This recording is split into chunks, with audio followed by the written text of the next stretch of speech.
And బాగున్నారా అందరూ? ఈ రోజు అయితే మామిడికాయ కొబ్బరికాయ పచ్చడి అయితే చేసేస్తున్నానండి. సింపుల్ ఇంగ్రీడియంట్స్ ఏమీ లేదండి. కొంచెం ఎండుమిరపకాయలు, ఇంగువ, ఆవాలు, జీలకర్ర, కాస్త పసుపు, సాల్ట్, కొబ్బరికాయ, అంతే అండి. ఇప్పుడు ప్రాసెస్ లోకి అయితే వెళ్దాం. కొబ్బరికాయను అయితే ముందుగా ఒలిచేసుకుందామండి.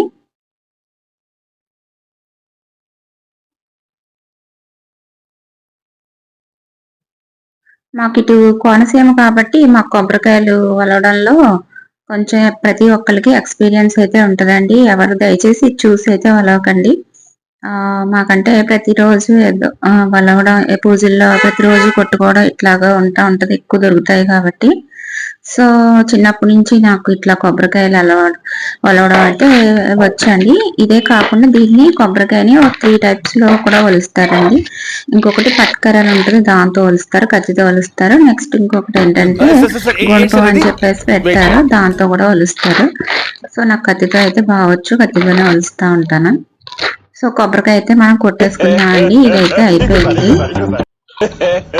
నేను స్టవ్ లేకుండా అయితే ఈ రోజు పచ్చడి అయితే చూపించేస్తున్నానండి, గ్యాస్ స్టవ్ ఉపయోగించుకోకుండా.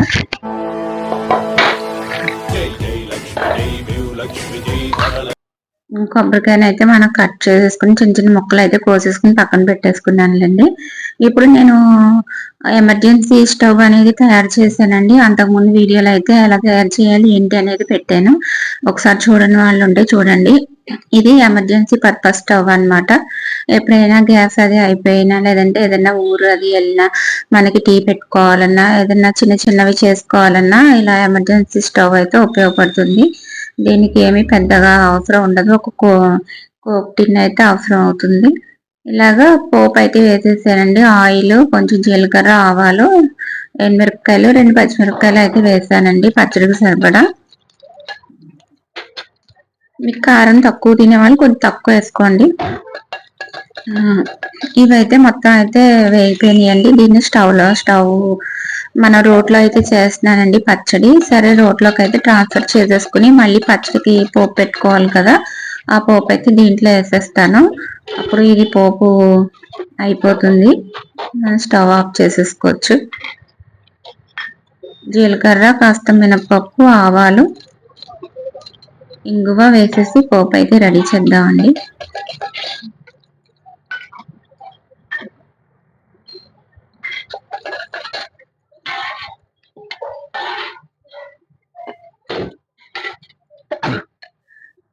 ఈ స్టవ్ వీడియో కావాలంటే నా వీడియోస్లోనే ఉంటుంది, చూడండి ఒకసారి. ఇలాగ పోపు కాస్త సాల్ట్ వేసుకుని మనం పచ్చడి మిరపకాయలు అయ్యి నూరుకున్నాం అనుకోండి, తొందరగా అయితే నలుగుతుంది. సో సాల్ట్ అయ్యి వేసుకుంటే తొందరగా నలిగిపోద్ది అనమాట. చూసారా, నలిగిపోయింది. ఇప్పుడు మనం కొబ్బరి ముక్కలు అన్నీ వేసేద్దాము. ముందు కొబ్బరి ముక్కలు వేసుకోవాలి, ఎందుకంటే మామిడికాయ ముక్కలు తొందరగానే నలుగుతాయి, కొబ్బరి ముక్కలు కొంచెం లేటుగా నలుగుతాయి కాబట్టి. ఇలాగా రోకలతో అయితే చేసుకుంటున్నాను నేను. కొంచెం నలిగిన తర్వాత పత్రం అనేది పెట్టుకుందాం దాంట్లో. ఇలా రోట్లో చేసిన పచ్చడి అయితే చాలా బాగుంటుంది కదండి, రుచిగా ఉంటుంది. ఇది వరకు అమ్మ వాళ్ళదేని మిక్సీలు, గ్రైండర్లు పెద్దగా ఎవరింట్లో ఉండేవి కాదు. మా చిన్నప్పుడు మా ఇంట్లో కూడా ఉండేది కాదు. అయితే ఆ మిక్సీ బదులు పాపం రోజు చట్నీ చేస్తుంది అనమాట, రోట్లో రుబ్బేసి. అలాగే పప్పు కూడా రుబ్బేది, కానీ ఆ చేతి మహిమో తెలియదు, కానీ ఆ రోట్లో చేసిన ఆ వస్తువులు, పొల్యూషన్ లేని వస్తువుల వల్ల ఏమో కానీ చాలా టేస్ట్ అయితే ఉండేదండి. ఎలాగైనా అనుకుంటాం కానీ అమ్మ చేతి వంట కమ్మగా ఉంటుంది ఎలా చేసినా సరే. మనం ఇప్పుడు ఎన్ని మసాలాలు వేసి, ఎంత టెక్నాలజీ పెరిగి ఎన్ని వచ్చినా సరే ఈ వరకు టేస్ట్ అనేది రావట్లేదు ఎందుకో మరి. ఎంత ట్రై చేసినా సరే ఆ టేస్ట్ తగలట్లేదు నాకు. మీరు నిజం అంటారా అబద్ధం అంటారా అనేది కామెంట్ చేయండి. ఇలా కాస్త నలిగిన తర్వాత మామిడికాయ ముక్కలు అయితే వేసేసుకున్న తర్వాత పత్రం అనేది పెట్టేసుకుని రుబ్బేసుకుందాం అండి మెత్తగా. కాస్త నీళ్ళు మధ్య మధ్యలో తడుపుకుంటా మనం పచ్చడి అనేది రుబ్బుకుంటే తొందరగా అయితే అయిపోతుంది. ఉప్పు ఆల్రెడీ వేస్తాను కదండి, సరిపడా ఉప్పు. సో నేను ఇంకా ఉప్పు అయితే ఇంకేం వేయట్లేదు, సరిపోయింది దాంట్లోకి.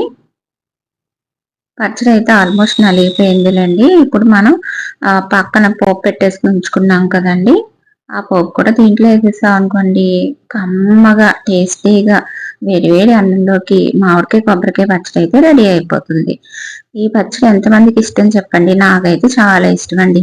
ఏం కూర అవసరం ఉండదు ఆ రోజు. ఈ పచ్చడి ఒక్కటే వేసుకుని తినేస్తా ఉంటాను. అంత ఇష్టం. ఎన్నెన్నో అనుకుంటాం, అన్ని జరుగుతాయి ఏమిటి? గిన్నెలోకి ట్రాన్స్ఫర్ చేసిన తర్వాత పోపు అయితే వేసేసి మీకు చూపిస్తున్నానండి. అంతేనండి. Thank you for watching friends.